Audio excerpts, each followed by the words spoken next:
Hi అండి, ఎలా ఉన్నారు? అందరూ బాగున్నారా? నేను బాగున్నానని, మీ అందరూ బాగున్నారని అనుకుంటున్నాను. ఈరోజు మీ ముందుకు ఒక మంచి వీడియోని తీసుకొస్తున్నానండి.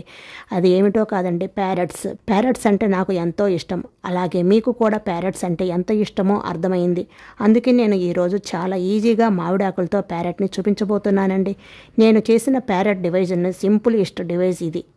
ఇంత సింపుల్గా ఉంటుందో అంతే బ్యూటిఫుల్గా ఎలిగేషన్గా ఉంటుంది. ఇది మెయిన్ డోర్కి కానీ లేకుంటే విండోస్ దగ్గర కానీ డ్రాఫ్ డెకరేషన్గా కూడా యూజ్ చేసుకోవచ్చండి.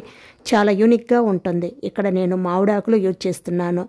మీరు కోకోనట్ లీవ్స్తో కూడా ట్రై చేయవచ్చండి. ఎనీ ఫెస్టివల్కి కూడా ఈ ప్యారెట్స్ చేసి ఇలా అలంకరించుకుంటే చాలా యూనిక్గా ఉంటుంది. అలాగే చాలా అందంగా కూడా ఉంటుందండి. చిన్న చిన్న ఫంక్షన్లకి ఇలా మామిడాకులతోటి ప్యారెట్స్ని చేసుకుంటే చాలా అందంగా ఉంటుందండి. ఇంటికి వచ్చిన వాళ్ళు ఆ ప్యారెట్స్ని చూస్తూ అలా ఉండిపోతారండి. చూడటానికి చాలా చాలా బ్యూటిఫుల్గా చాలా యూనిక్గా ఉంటుందండి. మామిడాకులు ప్రతి పండక్కి పెట్టుకుంటూ ఉంటాం కదా, ఇలా డిఫరెంట్గా పెట్టి చూడండి, చాలా అందంగా మనకు కూడా చాలా సంతోషంగా ఉంటుంది. అదే మన చేతులతో చేసి పెడితే ఇంకా సంతోషంగా ఉంటుందండి. ఇంకా అవన్నీ మిస్ కాకూడదు అనుకుంటే నా ఛానల్ని ఫస్ట్ టైం చూస్తుంటే సబ్స్క్రైబ్ చేసుకోండి. ఈ మామిడాకులు ప్యారెట్లు కూడా మాట్లాడుకుంటాయండి. చూడండి ఎంత చక్కగా మాట్లాడుకుంటున్నాయో. మరి లేట్ చేయకుండా అందమైన ప్యారెట్లు ఎలా తయారు చేసుకోవాలో ఈ వీడియోలో చూసేద్దాం.